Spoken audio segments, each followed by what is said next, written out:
So here we are at the headquarters of PwC in London. Now everyone knows PwC were kind of the biggest member of the big four accounting firms at the heart of the LuxLeaks scandal, selling access for multinationals to basically secret tax rulings with the Luxembourg authorities that allowed them to benefit from shifting massive amounts of profits through Luxembourg and paying near zero in terms of a tax rate. But the research we've done now looks across all of the big four and a global cross-section of multinationals in order to see whether there's a systematic impact of that sort. And what we find, working with Chris Jones and Yama Tamuri from Aston Business School in the UK, is indeed that there is a systematic impact. Multinationals companies that have big four audit firms systematically have bigger networks of tax haven subsidiaries. And there's a causal element there, it's not just correlation.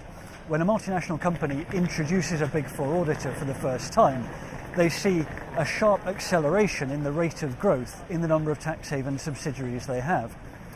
Now, why does this matter?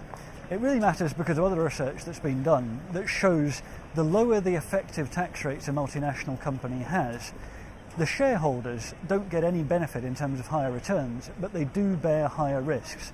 Multinationals use more tax haven subsidiaries, effectively have more financial opacity, and the risks are borne by the shareholders. Instead of them getting a higher return, the return presumably is captured somewhere by the C-suite, the chief executives and senior staff, but it doesn't come through to the shareholders. And in terms of the systematic global problem of multinational tax avoidance, profit shifting, which in other work at the Tax Justice Network we estimate costs the world about $500 billion a year in lost tax revenues. This suggests that the big four accounting firms, instead of being, if you like, neutral guarantors of technical accountability, are actually driving this problem of tax haven usage and by extension of profit shifting with all of the costs that imposes around the world. Of course, those revenue losses globally are borne disproportionately by lower income countries where the revenues are most desperately needed to invest in key things like public health that in turn prevent things like excess child mortality.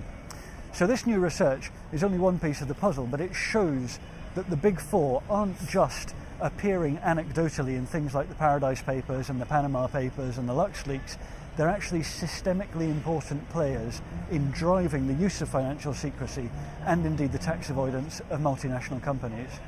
We need to see policymakers now starting to look at the big four as one more part of the problem to be regulated. Not people who can provide them with helpful neutral advice, but actually important actors within this sphere in their own right, whose behaviour needs to be scrutinised, who themselves need to become more transparent, and whose policy lobbying against transparency, for example, should be taken with a pretty hefty pinch of salt.